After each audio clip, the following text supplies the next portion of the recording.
चुनावी मौसम में राष्ट्रीय लोक मोर्चा की बड़ी सक्रियता। पटना में 5 सितंबर को होगी विशाल रैली। मुजफ्फरपुर, गया और विक्रमगंज में हो चुकी है रैली।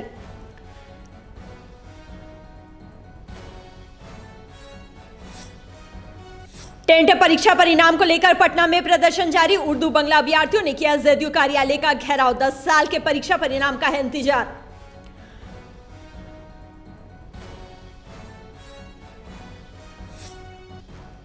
जमशेदपुर में दिन दहाड़े अपराधियों का उत्पात। ज्वेलरी दुकान में दी लूटपाट की घटना को अंजाम। 6 अपराधियों ने दिया घटना को अंजाम।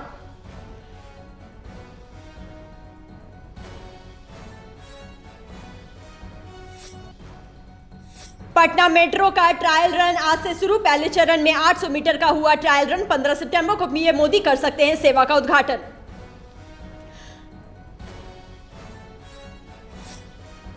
राजधानी समेत झारखंड में करम परब की धूम। अखरा में उमड़ी लोगों की भीड़। कई गणमान्य ने दर्ज कराई अपनी उपस्थिति।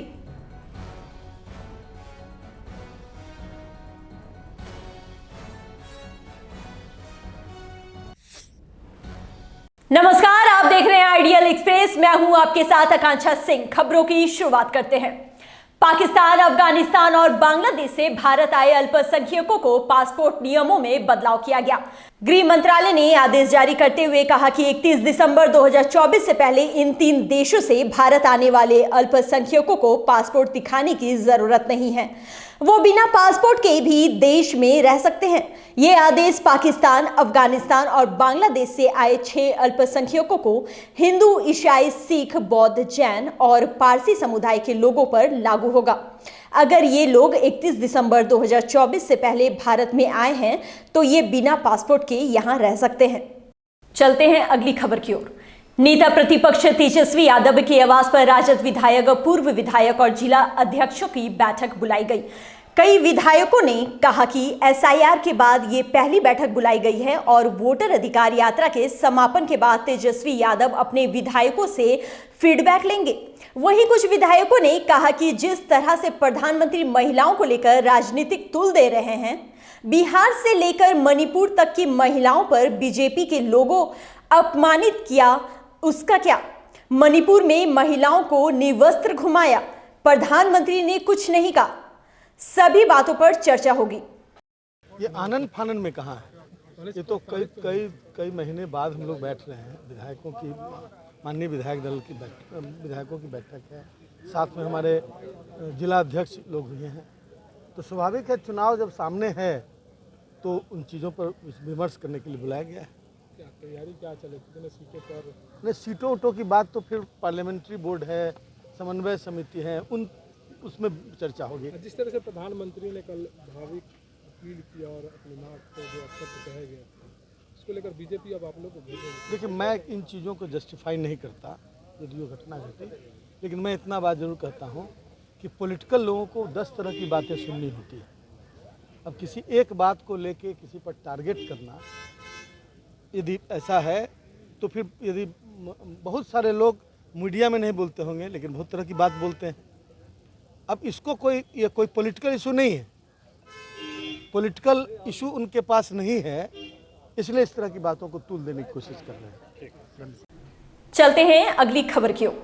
पटना में राष्ट्रीय लोक समता पार्टी के उपेंद्र कुशवाहा ने प्रेस वार्ता कर जानकारी दी कि 5 सितंबर को राष्ट्रीय लोक मोर्चा के एक बड़ी रैली राजधानी पटना के मिलर ग्राउंड में करने जा रही है।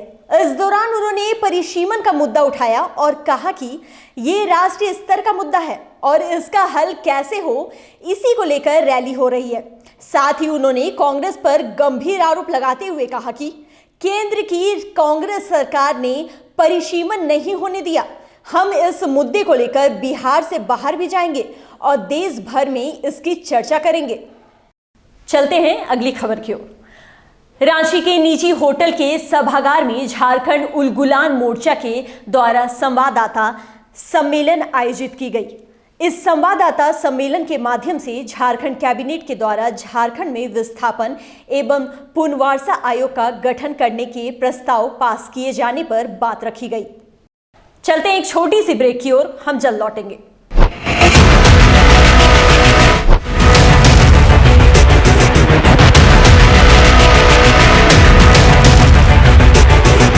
अगर सत्ता से सवाल पूछना बगावत है तो हाँ, मैं बागी हूं। अगर सच्चाई दिखाना गुनाह है तो हाँ, मैं गुनहगार हूं।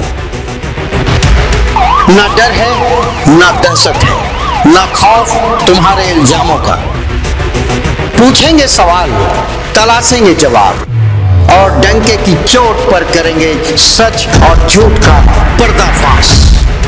बरसों पहले जो सफर शुरू हुआ था, अब अंजाम तक पहुंचाने की बारी है। सिर्फ खबर नहीं, अब इंसाफ दिलाने की भी जिम्मेदारी है। लौट रहा हूं कड़े और बड़े सवालों के साथ, फेस टू फेस आशुतोष के साथ, सिर्फ आइडियल एक्सप्रेस पर। बदलते समय के बीच खबरों की दुनिया में आइडियल एक्सप्रेस की एंट्री। खबरों से बनाएंगे अपनी पहचान और रखेंगे निष्पक्ष पत्रकारिता की मिसाल। शानदार टीम, धारदार रिपोर्टिंग, लाइव कवरेज और सटीक विश्लेषण। बिरसा का उलगुलान दिखाएंगे और बुद्ध की धरती पर बढ़ते जुर्म की दास्तां बताएंगे। बंगाल से लेकर सिक्किम और यूपी से लेकर उत्तराखंड की हर छोटी बड़ी खबर से रूबरू कराएंगे। विकास के नाम पर हो रही धांधली बताएंगे और गांव ज्वार से निकलने वाली उम्मीद की किरण दिखाएंगे। सिर्फ पत्रकार नहीं, परिवार की तरह आपका साथ निभाएंगे। हम आइडियल एक्सप्रेस हैं, सच की तह तक जाएंगे। ब्रेक के बाद आप सभी का स्वागत है। चलते हैं अगली खबर की ओर। झारखंड में कर्मा महोत्सव की धूम देखने को मिली। राजधानी रांची समेत विभिन्न जिलों में अखरा में पाहन की अगुवाई में कर्मा डाल की पूजा और जावा अर्चना हुई। लोगों ने अच्छी फसल, खुशहाली और भाई बहन के रिश्ते की मजबूती की कामना की। रांची विश्वविद्यालय के जनजातीय भाषा विभाग में छात्र छात्राओं ने ढोल नगारों की थाप पर पारंपरिक नृत्य गीत प्रस्तुत किए। इस दौरान कल्याण मंत्री चमरा लिंडा भी मौजूद रहे। उन्होंने कर्मा पर्व को केवल आस्था नहीं बल्कि प्राकृतिक संरक्षण और संतुलन का संदेश बताया। बढ़ते हैं अगली खबर की ओर। भाई बहन के अटूट रिश्ते को समर्पित त्योहार कर्मा पूजा राजधानी रांची समेत पूरे झारखंड में मनाई जा रही है। रांची के मोराबादी मौजा स्थित तेतर टोली सरना समिति द्वारा भव्य रूप से कर्मा पूजा मनाई जाएगी, जिसकी तैयारी लगभग पूरी कर ली गई है। इस मौके पर समिति के मुख्य संरक्षक अतुल तिर्की ने कर्मा पर्व की महत्व को बताया और आगे क्या कुछ बताया, आइए सुनते हैं। वो मनुष्य के लिए है, वो आदिवासी है, गैर आदिवासी है, जो भी हो, सभी लोगों के लिए, सभी मनुष्यों के लिए, पशु के लिए, पक्षी के लिए, जीव जंतु के लिए ये ऑक्सीजन बहुत ही लाभप्रद है। इसीलिए पहले से हमारे जो पूर्वज लोग हैं उन लोग जानते थे कि करम का जो पेड़ है बहुत अच्छा पेड़ है। तो उस समय से इसका माने पीढ़ी दर पीढ़ी से इसका पूजा अर्चना होता रहा है और आज भी इसको, उस परंपरा को हम लोग सभी लोग निभा रहे हैं। तो इस करम का त्यौहार जो होता है भादों का एकादशी में होता है। आज भादों का एकादशी है, आज आप करम गड़ाएगा, पूजा अर्चना होगा। उसके बाद में करम के ठीक 2 दिन बाद फिर इंद्र जत्रा का कार्यक्रम होता है, जो आयोजन होता है वो भी बहुत भव्य तरीक़ा से होता है। यहीं बगल में हम लोग इंद्र जत्रा का कार्यक्रम करते हैं, वहाँ भी बहुत सारे। जमशेदपुर में अपराधी बेलगाम हो चुका है। ताजा मामला सोनारी थाना अंतर्गत एसीबी कार्यालय के समीप का है, जहां दिन दहाड़े अपराधियों ने वर्धमान ज्वेलर्स में ग्राहक बनकर घुसे और 6 सोने का चैन लेकर भाग खड़े हुए।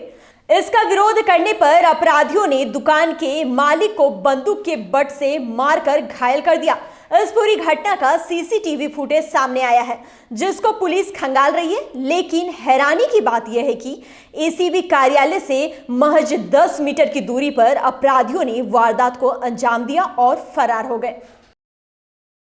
दिन में करीब 1 बजे हमें सूचना, यहाँ पे 1:15 में पुलिस को सूचना मिली कि यहाँ पे गुदड़ी मार्केट में जो वर्धमान ज्वेलर्स मौजूद है, वहाँ पे 5 से 6 लड़कों के द्वारा लूट की घटना को अंजाम देने की कोशिश की गई है। ये पहले आए थे और इन्होंने 5 चेन दिन में 11:30 में सेलेक्ट किया था और जब फिर 1.5 घंटे बाद आए, हमें जो अभी तक समझ में आ रहा है ये हथियार के दम पे बस उनकी चोरी करना चाहते थे, बट जब दुकान के मालिकों के द्वारा रेजिस्ट किया गया तो उन्होंने हवाई फायरिंग करके यहाँ से वो फरार हुए हैं। पुलिस अभी अपने इनिशियल इन्वेस्टिगेशन कर रही है, कुछ हमारे पास लीड्स हैं, इसमें जितना जल्दी हो सकता है हम लोग डिटेक्शन करेंगे। और इसमें अगर कोई इस तरह का दुस्साहस करता है कि भरे बाजार में आए डकैती करे, वो क्या ले जाता है, कितना ले जाता है, ये महत्वपूर्ण नहीं है। उसका दुस्साहस ही साबित करता है कि पुलिस का भय खत्म हो गया लोगों के मन से।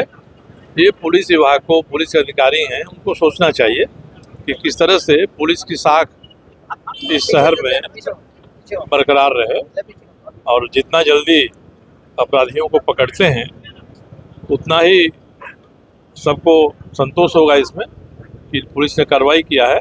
और आगे इस तरह की घटनाएं घटती हैं तो इसका अर्थ ये भी होता है कि आपका जो खुफिया तंत्र है चारों तरफ बिखरा हुआ है, उससे जो सूचना मिली, ये सभी चीज पकड़ा जाएंगे, रिकवरी हो जाएगी, ठीक है, परंतु आदमी कितना हदस के व्यापार करेगा और क्यों करेगा? जमशेदपुर पूरे झारखंड में सबसे अच्छे लॉ ऑर्डर के लिए जाना जाता है और यहाँ पर सब कुशल पुलिस नेतृत्व का हमेशा कमान रहा है, और हमें आशा ही नहीं, पूर्ण विश्वास है कि वर्तमान पुलिस कप्तान के नेतृत्व में इस कांड का जल्द उद्भेदन होगा, रिकवरी होगी और आगे इस तरह की घटनाओं की पुनरावृत्ति नहीं हो, ये पुलिस प्रशासन को सुनिश्चित करना पड़ेगा। बुलेटिन में आज के लिए बस इतना ही। ताजा तरीन खबरों का सिलसिला जारी रहेगा। नमस्कार।